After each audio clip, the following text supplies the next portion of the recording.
Hate Quilt, a short screenplay by William A. Neary. Note, Mandy often misuses words, terms, phrases, or flat out makes up words. Fade in. Details of a crazy quilt. As a music box plays, you always hurt the one you love, like a waltz. A variety of embroidered patches. The sun, a puppy with fangs, broccoli crowns, a naked blonde girl with an ankh, and finally, cast in shadow, a child princess with a magic wand. Light fans across, she almost comes to life, then fans back into gloom. Interior, living room, day. Rachel lumbers in, 30, mousy in a bulky jacket. The telephone rings. Answering machine. Hello? Rachel, it's Ken. Oops, sorry. Rachel's not available to take your call. Please leave a message after the beep. Beep. It's Ken. Listen, babe. Bernie is having second thoughts. She is the author, so I need those scripts tomorrow, not Monday. Get on that, babe, and don't be late. She grunts, then throws her satchel onto the couch beside a crazy quilt. Later, night. She lounges in a bulky sweater, reading manuscript hard copy. She shakes her head and scribbles directions. Farther is distance, further is degree. Oh, gee whiz. Here goes the run-on sentence queen again.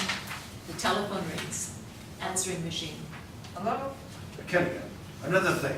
No more paper. PDF format. Join the 21st century, babe. She stabs at the manuscript, then grabs a laptop from the satchel, accidentally snagging the quilt. She pauses, then grabs a basket of sewing tools. Later, she slumbers under the quilt with the newly embroidered patch, a fire-haired, fork-tongued man-beast. A thud. She scrambles awake. No! Put me down. A window slams. She fumbles a crochet needle from the basket. It's a knife now, and dives behind the couch. Mandy, off screen. Ouch. Shit. She knows that voice and turns a light on. Mandy yelps. Ah! She is slender, 32, with chunky blonde dreadlocks. Well, hello there. Hey! You could have used the door, Mandy. Rachel! I'm so glad to see you. It's been ages. Eons. A few months, actually. What is it this time? Mandy stumbles in all directions at once. Are you on the dope? I don't want that crap here. No! I'm straight in and narrow. Everything else is screwed. I don't know what to do. Get your bags. That old man is such a dick. Mandy throws a hug around Rachel. Rachel returns a stiff pat on the back. Later, dawn. They are curled up on opposite sides of the couch, junk boots scattered about. Rachel stares 1,000 yards over her tea mug as Mandy babbles and twirls her ankh necklace. It's in this old abandoned warehouse on the south side. It's awesomeness. They have laser lights, mashups, and lots of guys. Rachel, you totally must rave. Is that where you met Ralph, is it? No. No, I met Derek there. Ralph was many moons ago. Many chapters under the bridge. He was kind of boring, though. So, Derek is the dick. Oh, I can stick it in a pile of rocks just to see if there was a snake in there. Rachel almost chuckles as she tidies up. Mandy fades towards sleep. I'm so glad you're my sister. Thank you so much for taking me in. You let yourself in. A cuckoo clock chimes. Rachel looks at the time. No, really. You have no idea how much you're saving my life. Crap. I'm going to be late for work. Oh my god. Okay, I kept you up all night. I'm so inconsiderable. It's no big deal, really.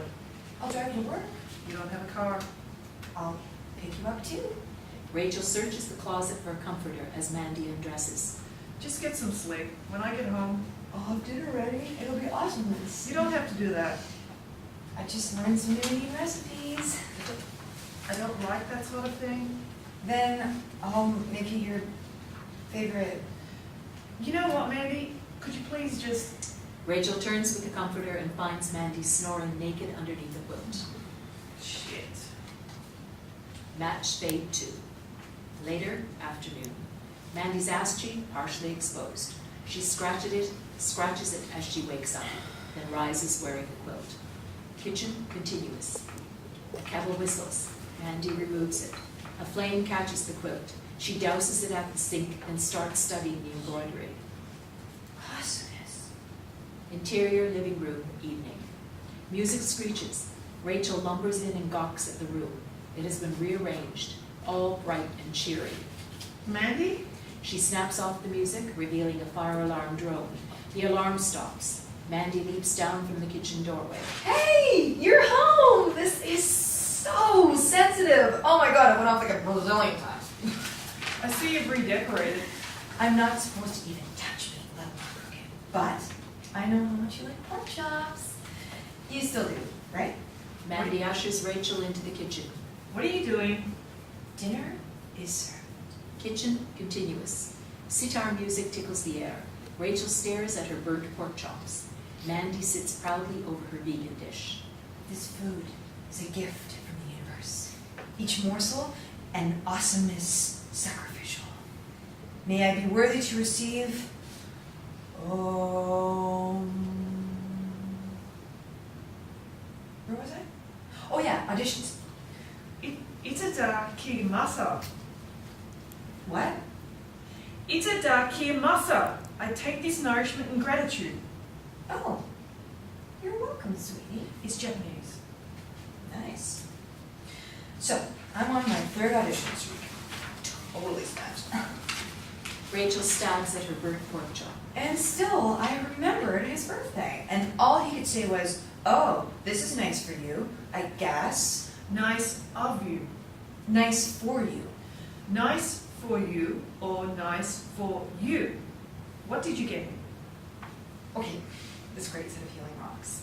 It comes with amethyst for contentment and crinoline to cleanse negative energy, garnet, the stone of commitment,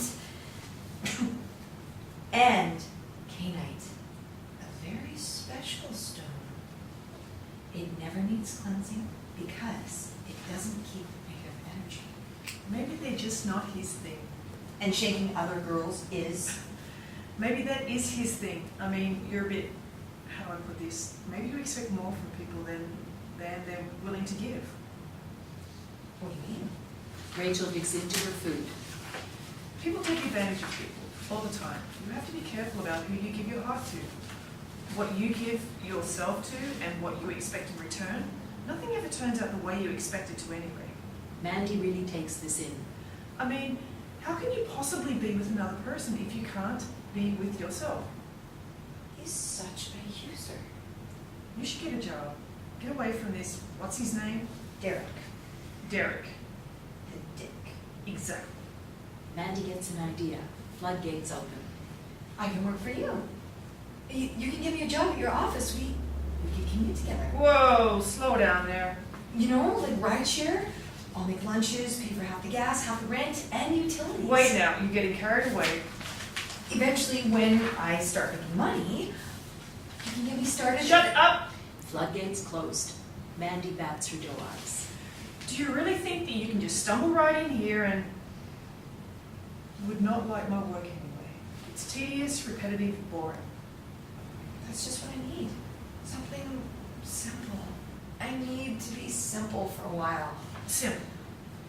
Anything to get me clear of the dick. Actually, the boss is a complete dick. You shouldn't be around that. Oh. Rachel. Is he mean to you? He's a boss. They're all mean. Tell me about him. Rachel averts her eyes. Mandy sees her pain. Come on. It'll be good for you. What's his name? Let your little sister help you. Ken. Ken.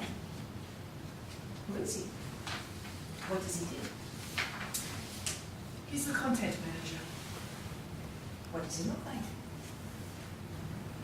Tall, skinny, big shock of red hair. He's always wagging his stupid tongue. Sort of devilish. I see him. What? I saw him. Today. What are you talking about? Living room continuous. Mandy, Mandy holds the quilt's man-beast patch. I knew it. Right there. Right out of your self-unconsciousness. It's just my quilt. This is crazy. I was looking at it all day. It's so beautiful. but it gives me the creeps too. It's not creepy. This one reminds me of Spike. Remember the neighbor's dog when we were kids? Yeah, sure, I think so. You hated that dog. And look at this cheerleader. What's with that? Like, you hate cheerleaders. That was a long time ago, really. I don't even remember. Wendy Owen didn't let you on the squad, and you thought she was a slut. Mandy, don't read into this. A football player. Broccoli? You hate broccoli. You hate everything on here. Mandy's aunt necklace dangles over another patch. Her face sinks. Rachel tries to pull the quilt away. How did it get burned? Did you do that? Is this one me? No, it's not you. Well, it was you. The tug of war begins. Is that a dick in my hand? No! Well, yes. It's there usually. Is it? Why am I on here? For God's sake, it's just a quilt. You shouldn't be messing with it anyway. You don't hate me. No! Well, I'm your sister, Rachel. I love you. Why am I on here? Do you? yes! I fucking hated you. Rachel's side of the quilt rips off. She looks at the patch in her hand. The princess with the magic wand. Why do you hate me? What did I ever do? Denny Wild. Who? Denny Wild. 10th grade. Oh my god. Danny Wyland? That weird guy with the acne and the Ninja Turtles lunchbox? He was an artist. He had milk breath. You never even spoke to him, even when he came by. I adored him. Oh, honey. Is that why I'm on your quilt? He's not worth it, really. He was a dick anyway, and a big one. You stupid cunt! There, I said it. And it's not just Denny Wild. That was just the first time I hated you. Mandy gasps. Rachel basks her against the wall. All of your doe-eyed bullshit, parading your pale ass around. Look at me. I'm Mandy, the free spirit fraud. I don't eat the meat, but I love the bone. You're pathetic. The only person you love is yourself. The rest of us just pity you. And the worst thing, you're totally aware of it. You're the biggest dick of all. Rachel tosses the princess patch onto the coffee table, swaggers up the staircase, surveys the living room. Put everything back the way it was. I want you out by tomorrow. Mandy stands shocked, then realizes she's gripping the quilt against her body and throws it to the floor. Begin montage. 1. Bathroom mirror.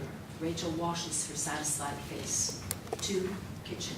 Mandy cleans. She saves leftover pork chops. 3. Bedroom. Rachel nods off to a vampire novel. 4. Living room. A plate of pork chop bones on the coffee table. Mandy chews, shrouded under the quilt. End montage. Interior living room, morning. Rachel stands in a nightgown. Everything is back the way it was, gloomy. Kitchen, continuous. She surveys the immaculate kitchen, then goes to the sink for a glass of water and finds a note on the faucet. Insert on craft paper in flowery cursive. You always hurt the one you love. Back to scene. Rachel looks outside through the window where Mandy sits in a lotus position, shrouded under the quilt. Exterior, backyard, continuous. Rachel emerges from the back door. What the hell are you doing? Mandy, what the hell? It's freezing out. Get back inside. Mandy is enraptured as she tosses a can of lighter fluid. Series of shots. 1. Mandy strikes a match. 2. Rachel looks quizzically. 3. The quilt catches flame. 4. Rachel's eyes widen. End series of shots. Rachel darts outside to a garden hose. The quilt tries to burn as Mandy strikes another match. Rachel points the hose. It only trickles water. Mandy yelps, terrified. Rachel tackles Mandy. The flaming quilt falls away as they tumble. They sissy slap until Mandy lands a good one on Rachel's face. From over the fence, an old lady next door gawks at them. She drops her broom and shuffles away. Interior, living room later. Mandy is curled up on the couch wearing a shawl, charred hair, and a 1,000-yard stare over a mug of tea. The front door creaks open. Red and blue lights flash outside. Rachel reassures a burly policeman, Officer Goff. Are you sure everything's okay, ma'am? Everything is fine, really. We had a small fire, but we took care of that. Is she all right? Yes, we're fine. Everything is okay. Thanks. Sorry for the trouble. No trouble, really. Here's my number if anything heats up again. Oh, okay, Officer Bob. I'll do that. I'll do that. Old lady looms outside. I have to finish up out here. Me too. In here, sir. Officer. Ma'am? Rachel floats to the couch and sits opposite Mandy. The red and blue lights stop flashing. What were you thinking? Do you really feel that way, Mommy? I don't know. I guess I did once. Not so much anymore, I suppose. Mandy rocks on the couch. I've been thinking, maybe you could stay for a while longer, if you want. Really? Yeah, sure. Until you get on your feet, of course. Of course, yes. Of course. You're the best sister can have. Mandy moves in to hug Rachel. Rachel holds her back with a look. Mandy simmers down. Maybe you could fix up the room again, like you did yesterday. Awesomeness. Rachel whisks open the curtains. Sunlit dust tickles the air. A quilt patch rests alone in the sewing basket, embroidered with the yin-yang symbol. Telephone rings. Answering machine. Hello? Hey, babe, great job yesterday. I did tell you about that paper stuff, but anyway, looks like a winner. Whatever you did, Bernie's rolling like a jogger wheel. So, Monday, let's get on that. By the way, if you're not doing anything later, maybe you and I could... Beam, fade to white.